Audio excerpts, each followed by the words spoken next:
It was a difficult day at work, to say the least.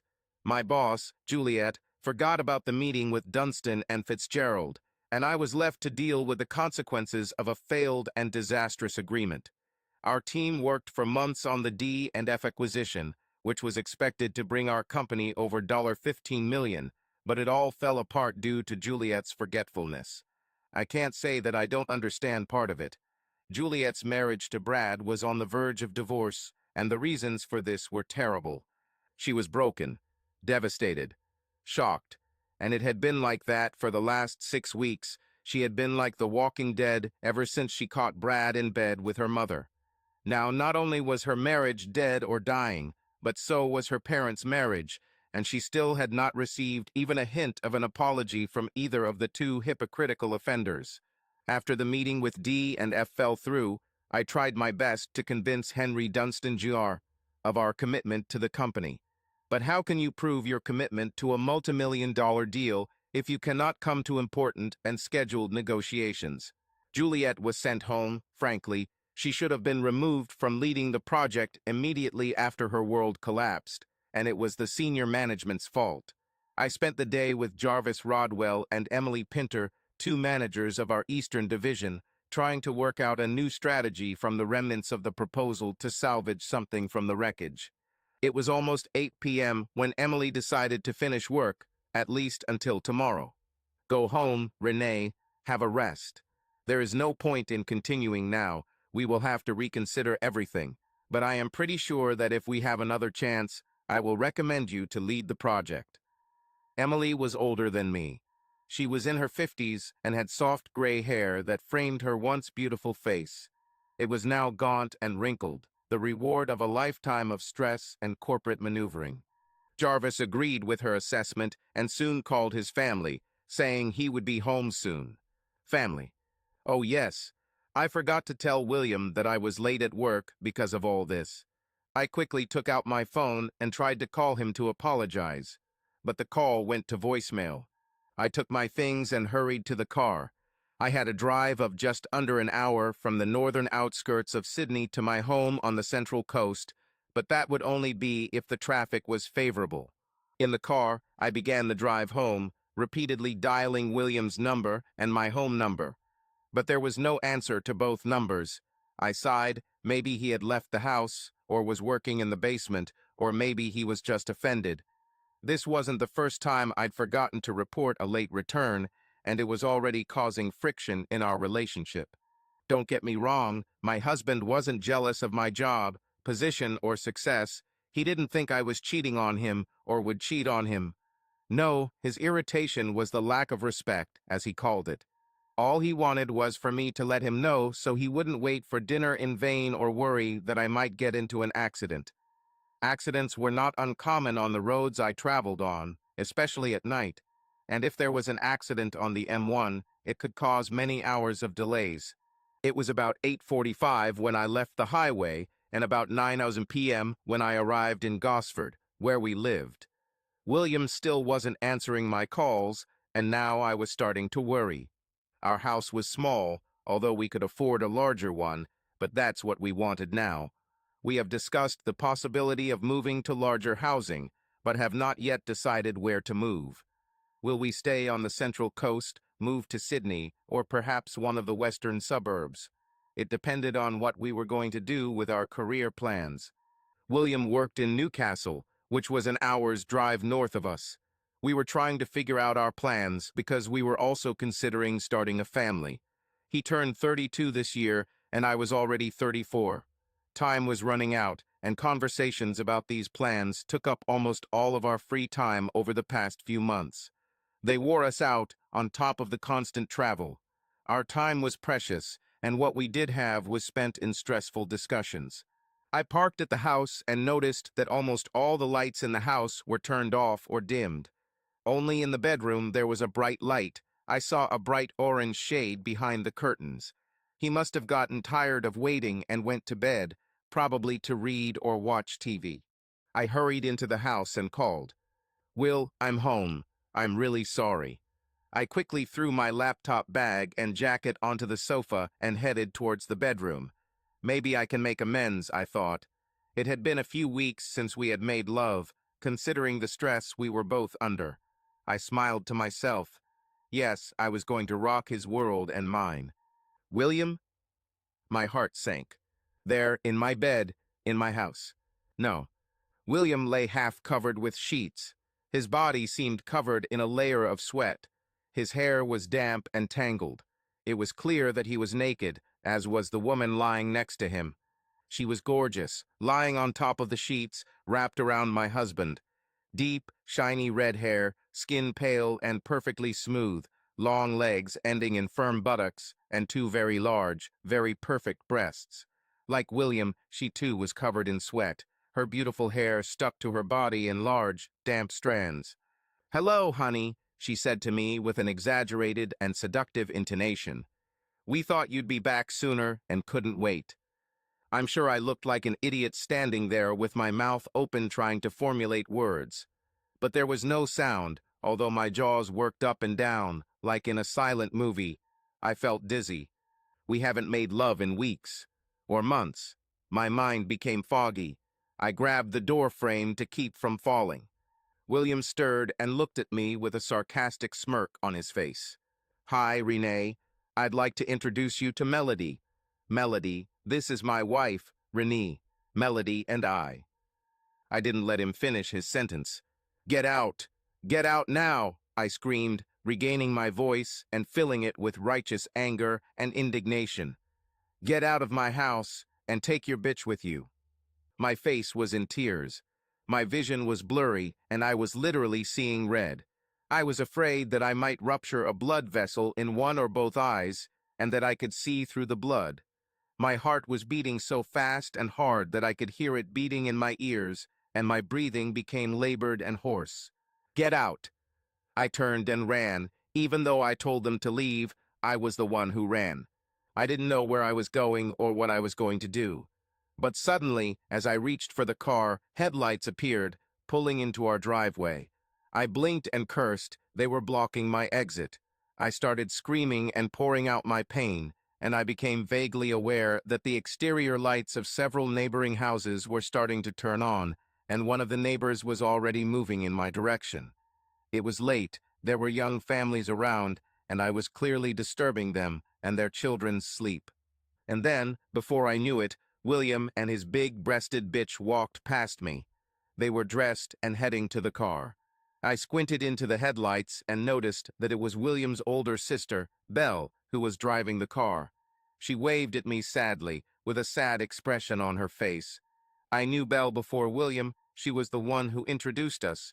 She was a good friend and a great mother-in-law to me. But now, here she is, as if in order to pick up the traitors. I gave her the middle finger and swore at her for good measure, even as I continued to curse at William and Melody. As a sign of my gratitude for the betrayal, I grabbed a stone from the flower bed next to me and threw it at the car, but my aim was poor and it disappeared into the darkness. Then, just as suddenly and abruptly as my nightmare began, it ended. Belle pulled the car out of the driveway and they drove away. A neighbor came up to me. She was an elderly lady whom I knew by sight and whom I always greeted, but I did not know her name. She took one look at me and then pulled me into a big, loving hug. "Everything will be okay, baby," she said softly, calming me, stroking my head with her hand. "Everything will be fine." I swore, calling William all the dirty names she could think of, and a few she made up on the spot.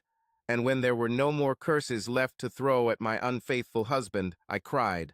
I cried for the love I lost. I cried about the children we won't have. I cried about the wasted years. And she cried about the insensitivity of William's betrayal. When I didn't show up for work the next day, I got a call from a worried and nervous Emily. It was 10 a.m. when she called, and since there had been no accidents or major delays on the southbound road, she assumed I wasn't going to come, and given the D and F fiasco yesterday and the problems with Juliet, she was on edge. She barely started asking if everything was okay, ending with just a stern greeting, when I started pouring out my heart and soul. I caught him. I caught that bastard cheating. They were here, waiting for me, wanting me to see them. Oh God, what should I do? They were having sex, hoping I'd catch them. Emily, help me. Oh God, help me. I always said I was lucky, and Emily knew that I thought William walked on water. Everyone knew that I loved my husband. I adored him. I thought he felt the same. Oh, what a fool I was. What an idiot I was. Another one. Her words were full of despair and sadness. Before her personal problems, Juliet was an exemplary employee, valued, reliable, and loved. I considered myself the same. Now Juliet's productivity had fallen off a cliff, and Emily was worried the same might happen to me. I'm leaving now, Renee. I'll be at your house soon. Don't worry about work. We'll figure something out. I muttered something, not sure what it was, and hung up the call, throwing the phone on the bed. I slept in the guest room on a cot, not wanting to go near the scene of William's betrayal and cruelty. Now I wandered back to the bedroom, to the crime scene. I needed a change of clothes. I looked at the bed with disgust. The sheets were wrinkled. My sheets, they were my sheets. Beautiful gold satin sheets he bought me for my last birthday, and it was on these sheets that he decided to commit his adultery. Tears flowed again, and I screamed in rage.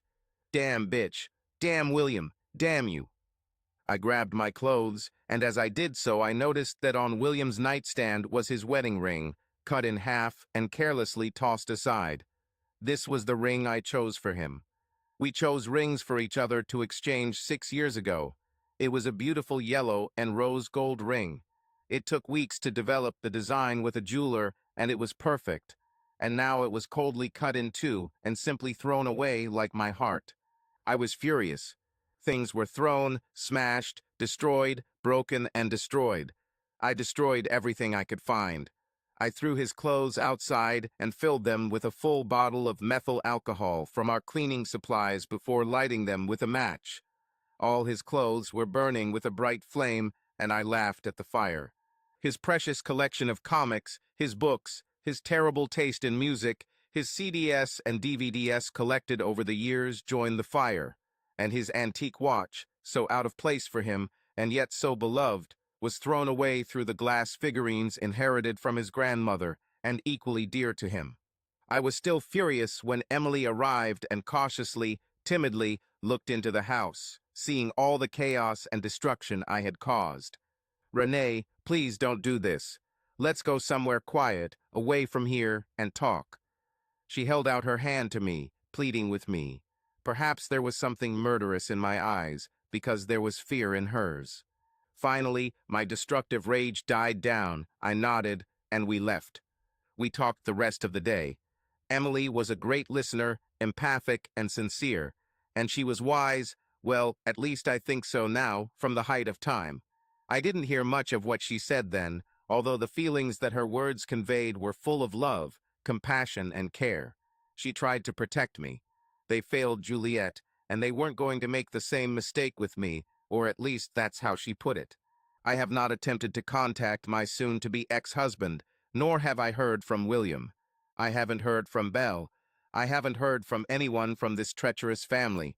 They rallied around him, and so be it, because if I had my way, I would have killed him brutally and declared that I still demanded restitution. The next day, after a sleepless night, I called my mother.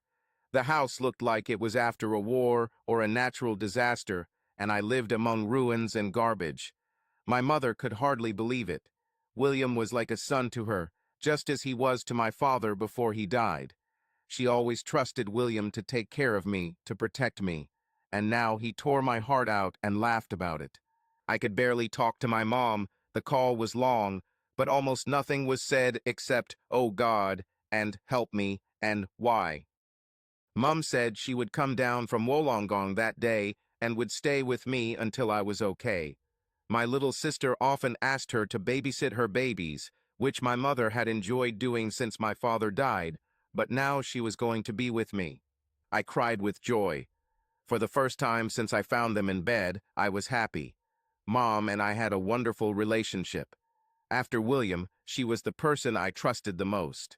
And now, after William's betrayal, my mother was the only one I could rely on. Time passed slowly. My mother stayed with me for over a month. I had a week off, but I took another 2 weeks of regular vacation and 1 week of sick leave to spend time with her. We cleaned the house, removing all traces of William in the process, and just lived. I still haven't heard from William. No word from his family. My anger, my rage grew every day. How could this bastard do this to me? I trusted him unconditionally, loved him with all my heart, and he trampled me with complete disdain, almost as if he hated me. Finally, my mother couldn't stand it anymore and called Monica, William's mother, to find out what was going on. My marriage was over, there was no doubt about it, but there were still financial issues that needed to be sorted out. House, for example. William's car was still in the garage, although it now had a broken windshield and numerous dents all over its body. I didn't hear much of their conversation. My mother spoke behind a closed door so as not to upset me. But eventually she returned, with a strange expression on her face. He said sell the house or keep it. Looks like he's already agreed to give up his claims. He took some of the money, Monica thinks about 25%, and left the rest to you. Looks like he wants to get rid of you. I started cursing again. Who is this idiot to treat me like this? Why does he hate me so much? There is more here than we know, my mother continued. Monica seems heartbroken. Okay, I growled.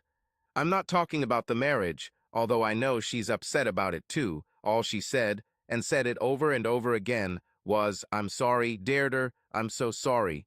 Nobody meant it. Tell Renee we're sorry, tell her we still love her. She shrugged, puzzled. It was a very strange conversation. My mother looked depressed as she continued.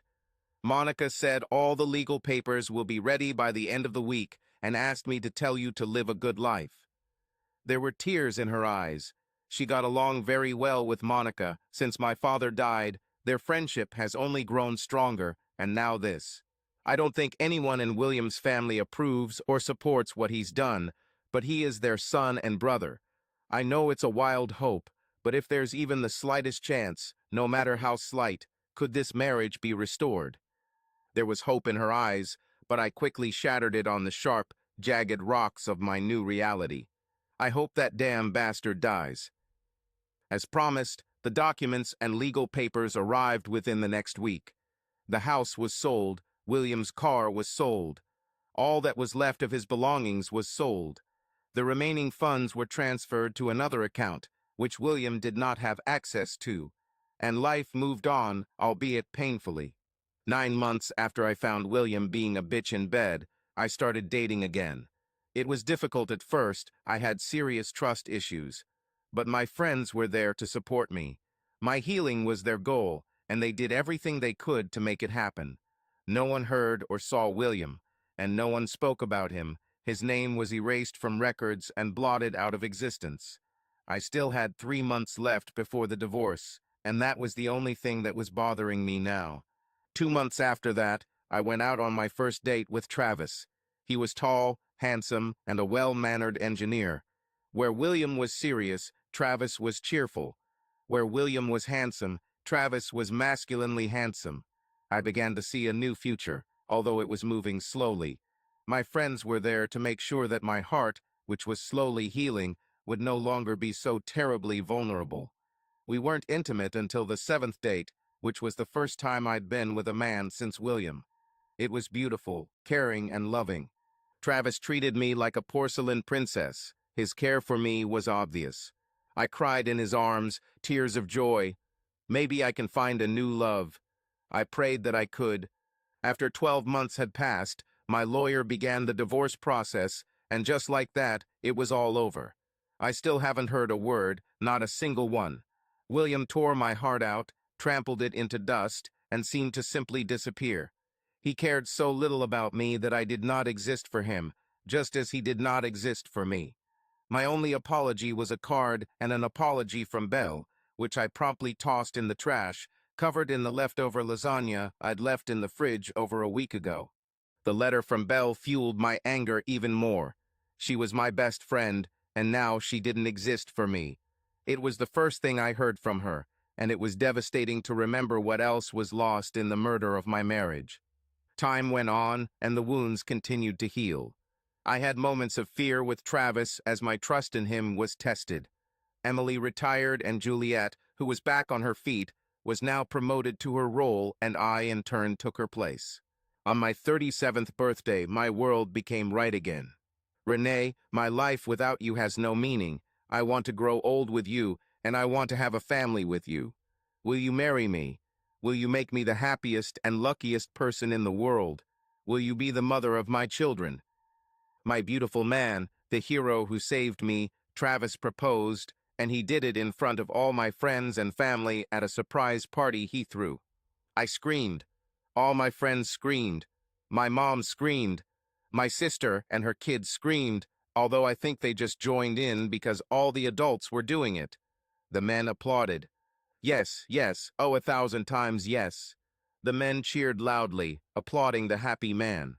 Let's start making the baby right now, I demanded, thus ending the party as soon as I kicked out the guests and dragged my now fiancé to bed, shedding my clothes along the way. But all good things come to an end, and there will always be some kind of trouble. My trouble was Melody. A couple of weeks after Travis proposed to me, I ran into her. I never forgot her, nor the way she looked. Her image, this whole scene was still burning in my subconscious. Travis and I had just finished dinner and were about to head home to continue the process of conceiving a child when I literally bumped into her while leaving the restaurant. She was with a man I had never seen before and looked tenderly into his eyes when we collided. Suddenly, thoughts of revenge, or at least some kind of retribution, flashed through my head. My right hand was rising towards her before she realized who I was. The blow hit her square in the cheek, knocking her off her feet and leaving a bright red mark and a split lip. "You fucking family-destroying bitch," I screamed at her, now lying on the ground in confusion. My attack stunned everyone in the restaurant, Melody, her companion, and Travis. I stepped forward and kicked her hard in the stomach, knocking the wind out of her before Travis and her friend intervened and held me back. "Bitch," I screamed again, spitting at her, hatred burning deep inside me. "You dirty street bitch." So much pain suddenly bubbled to the surface, pain that I hadn't had time to let go of since I hadn't seen it or William or any of his family in the past few years. And while destroying all of William's things was a release, it was nothing compared to facing my tormentor face to face. "Let me go, Travis, let me go. That's the bitch that slept with William. This is the bitch I told you about." I struggled against his tight grip, while Melody's companion crouched down, shielding her from further blows and at the same time trying to help her get up. Her companion was stunned and shocked by my sudden attack, to say the least. He looked from Melody to me and back, then repeated the motion again. "You slept with my husband," I screamed again, swinging a wild kick in her direction. The blow missed and hit her friend, knocking him to his knees. Melody finally rose to her feet, albeit unsteadily. I heard the noise around us, and of course I knew I would end up on YouTube or TikTok or some other platform by the end of the night, but I didn't care. Honestly, I'd welcome it, especially if it showed Melody's bitch face. "This is true?" Her companion turned to her. There was a look of disgust on his face that I enjoyed. Fine, let her relationship be ruined just like mine. "Damn it, it's true," I hissed. "The bitch slept with him in my house, and then they both made fun of me." Melody shook her head, not so much for me as for her companion. "No, that's not true." She then turned to me. "We never slept together. It wasn't in the plans, it was never the plan. I can't believe no one told you. It's been years and you." Suddenly her face became even paler and she looked terrible. Her voice trembled with sadness. "You don't know, do you?" "I don't know what?" Travis asked, holding me tightly but still tenderly, his arms wrapping around me and comforting me at the same time. "What doesn't she know?" It's not for me to say," she said, tears in her eyes. Oh God, I'm so sorry, I'm so sorry. We never slept together, he never slept with anyone else. I don't think he slept with anyone else at all. Oh God, I'm so sorry. It had to be, they told me that it would all be over, that they would tell you everything." She looked down, unable to look me in the eyes. "What the hell is going on?" asked her companion, looking around in confusion.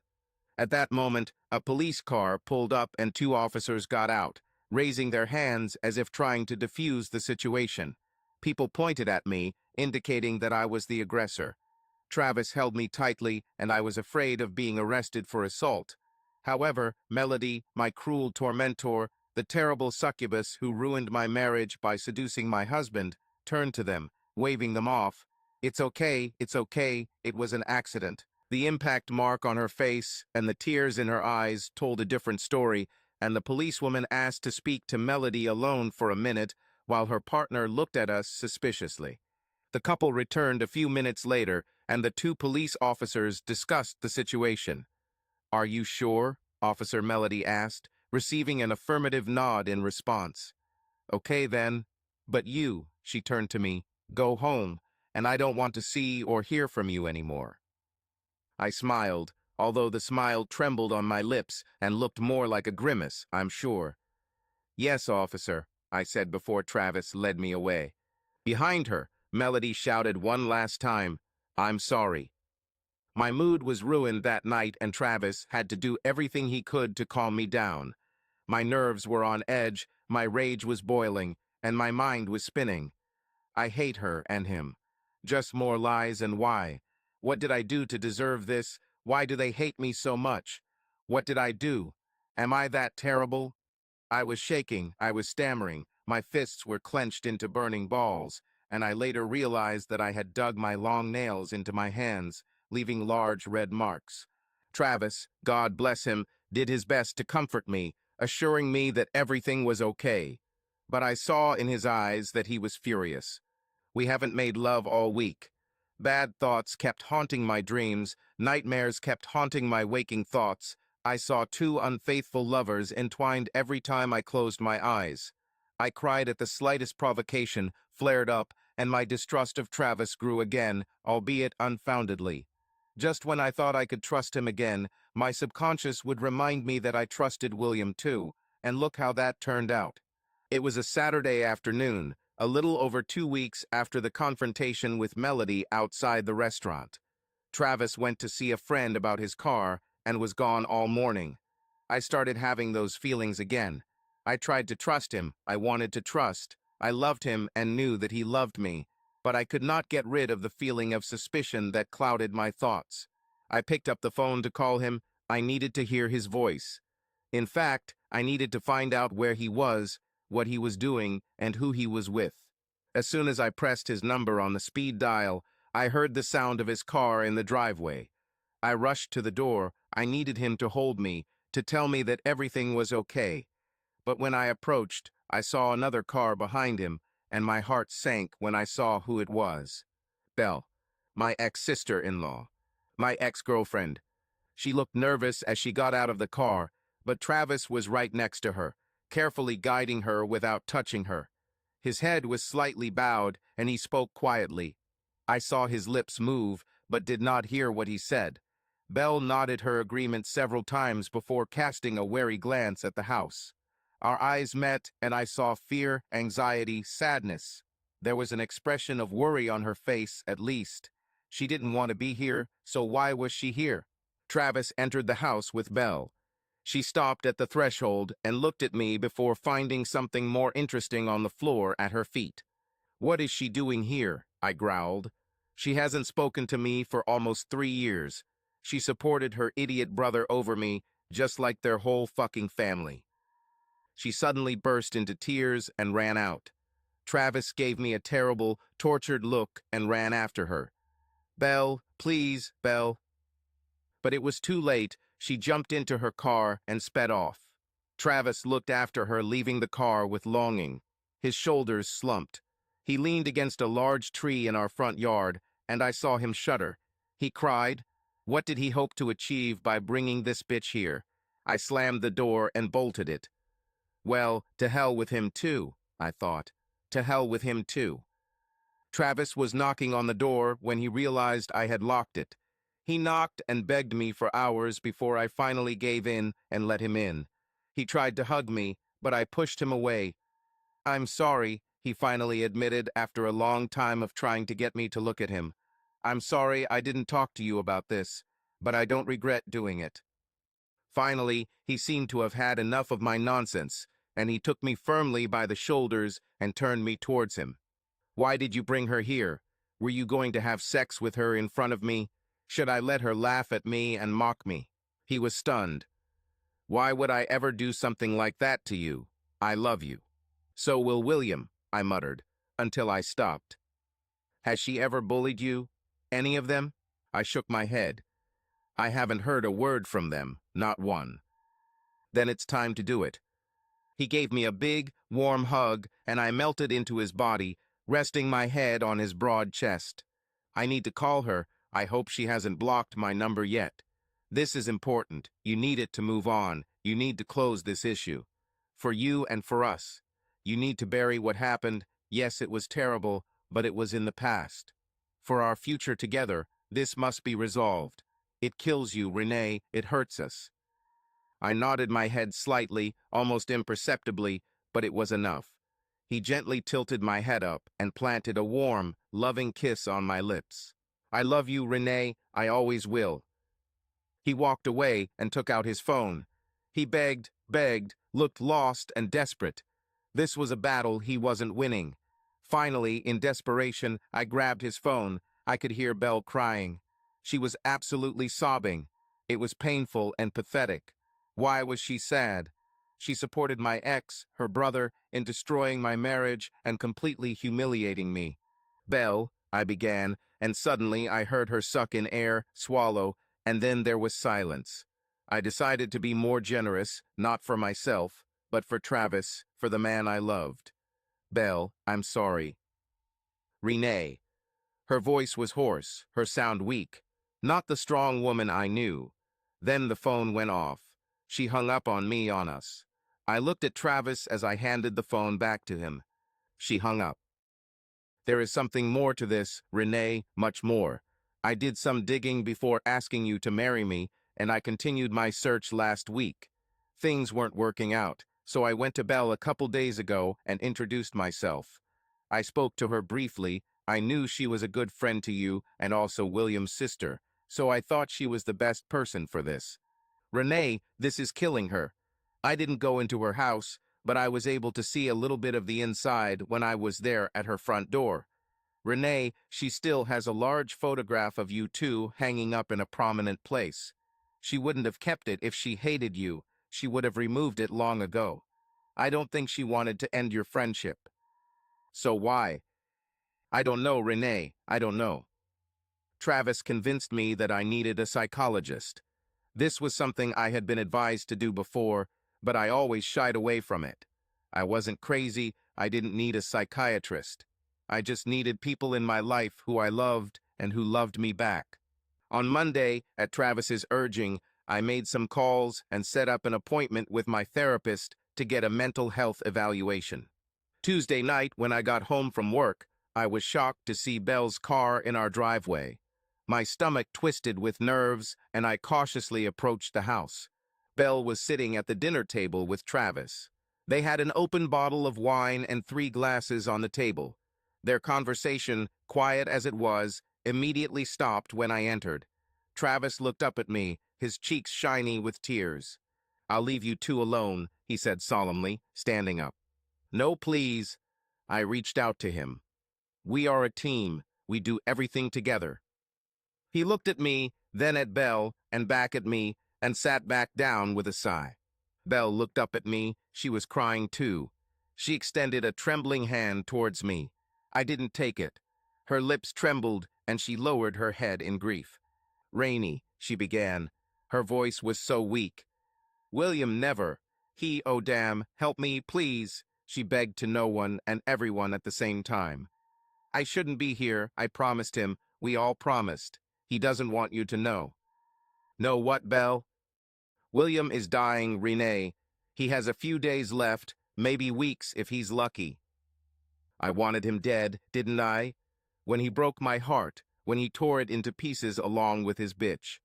When he threw me away so cruelly without a care in the world. And, I answered coldly, my heart ached, but I kept the feeling deep inside where it couldn't hurt me. My mind would go into battle, my heart would be weak, so I left it in the trenches. She looked at me in shock. Travis was stunned. Rainy.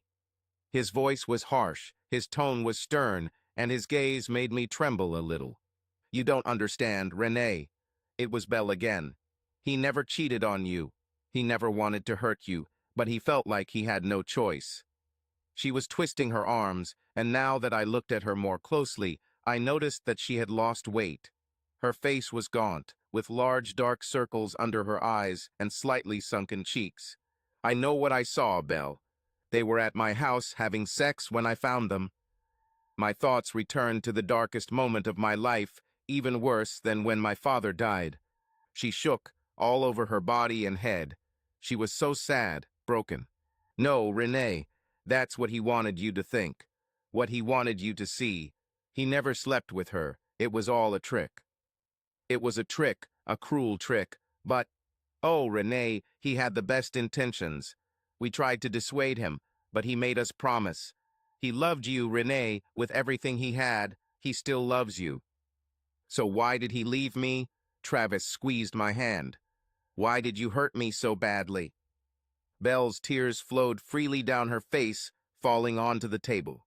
Because he didn't want you to see him die. She suddenly jumped up and ran out of the house again. I was stunned.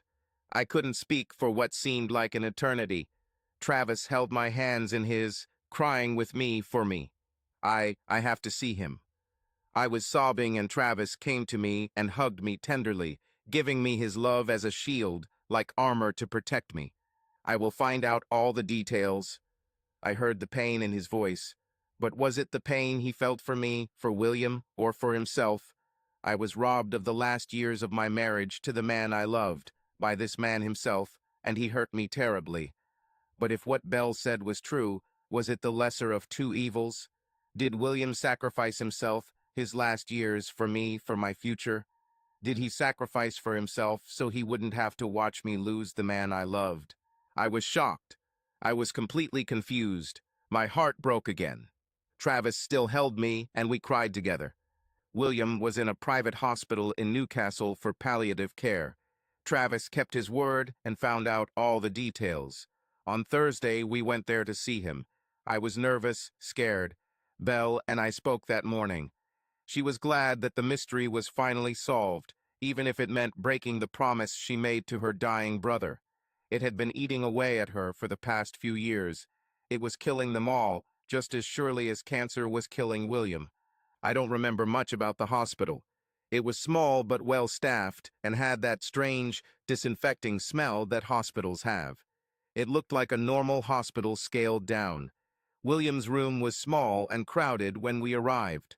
His parents were with him, as were his remaining two grandparents, Belle with her husband and their children. He was exhausted. I barely recognized him connected to many devices, tubes and wires. His mother was crying, holding his hand in hers. She was small, but her hands seemed gigantic compared to his withered ones. His skin was pale and damp in appearance, and his eyes seemed to have difficulty focusing on anything. Soon our presence was noticed, and the silence in the room became even more deaf. Travis gently nudged me forward before walking out himself, leaving us alone. Everyone else slowly started to come out too, his mother hugging me tightly, whispering thank you and sorry in a quiet tone. Everyone touched me on the shoulder or arm with compassion as they walked out. Belle nodded and silently thanked me. Soon only William remained, alone and weak on the bed, and I, standing but bent over, wounded. He was so small. The man I loved with all my heart, the one who had broken him so cruelly, was now just a shell in front of me. Tears streamed down his face as he looked at me, and I noticed that on the bedside table there was a photo of me in a wedding dress from our wedding day, and on his left hand was the ring that I had made for him, the one that I was sure he cut it and threw it away with contempt. He saw that I was looking at the ring, and in a hoarse voice, almost a whisper, he said, "The other one was a copy. I could never hurt him ever." Suddenly, he started coughing, and I panicked. William pointed to a cup on the nightstand, and I handed it to him, just water. He brought it to his lips with trembling hands and took a sip to clear his throat, then handed it back to me. The broken man in front of me tried to say something, but his voice became even quieter, and I couldn't hear him. The noise from the machines was too loud, his voice was too weak, my heart was beating too fast. I leaned towards him and soon found myself kissing his forehead, his cheeks, and then his lips. I repeated his name over and over again. "Renee, are you a married woman now, or will you be soon?" he said, croaking. "Speaking of which, is he here?" I nodded, still kissing him and holding his hands. His whole body was just skin and bones, fragile and weak and vulnerable. "Bring him, please." His smile was as bright as his condition, and it lit a fire in my heart and soul. I called out to Travis, who soon cautiously entered the room, feeling unsure. He was quiet and kept his hands behind his back. William motioned for him to come over, and he did. My new love was dating my first love. My fiancé was dating my ex-husband, the man who saved me and the man who destroyed me. Travis seemed like a giant, huge, tall and wide, and took up all the space in the room, and the person lying in front of him, but he was scared. William extended a trembling hand, his hand trembling. Travis took it carefully, and then William put my hand in Travis's. "Love her always," he said, then lowered his head back and closed his eyes. I was shaking and fearing the worst. But Travis pointed to the heart rate monitor, which was still beeping. William just fell asleep. We left the room and joined the assembled relatives. Everyone started hugging me and Travis. They apologized, but there was time for that later. Now I let out a flood of tears again. My husband never stopped loving me. When I was at the very bottom, I realized that he was even lower. He hurt me to save me. Bell later told me that William knew I wanted children, but as time was running out, he wanted to make sure I could move on with my life as soon as possible. That way, in addition to saving me from watching him die and the terrible pain of it, I wouldn't be wasting time that I could have been using to find someone to spend my life with who would father my children. William didn't want to hurt me, but he felt he had no choice. He felt that in order for me to have the love I needed, my love for him had to die. I was furious with him for a while, even after he died 2 days later. It should have been my decision to deal with his illness, but he took that away from me. I understood the logic of his action. It all came down to something simple. Logic. I was 37 years old when William died. I'm getting married again soon and trying to have a baby. If I had waited until William died, I would have lost several years. I would have had to grieve for the man I loved and then try to recover. Perhaps I would never have succeeded. It was an altruistic gesture of love that shook me to the core, even if I hated that he made this decision alone. For a long time, I believed that he hated me, burned with hatred for me, but that was not the case, and I cried fresh tears. I'm turning 40. My son, William, named after my first husband, just turned 1 and is adored by 5 grandparents. You might think I was being insensitive to my new husband, Travis, by naming my son that name, but it was Travis's suggestion, even if he had to take the time to convince me. If it weren't for William Renee, who gave you away when he needed you most, we would never have met and our son would never have been born. I know you still love him, but I know you're in love with me. I don't feel threatened by his ghost, but it would be a lovely gesture, I think, and honestly, I like the name. And so it was. It took time for William's family to overcome the guilt they felt, and I'm not sure they all ever got over it. But I had the love of a good man once, before his own death, and now I have the love of an equally good man, whom I will love until my death. And I forgive them all. Subscribe to our channel so that your love doesn't cheat on you, and go ahead and listen to the next story, because this story is nothing compared to the next one. If you're under 18, don't even think click to the next one.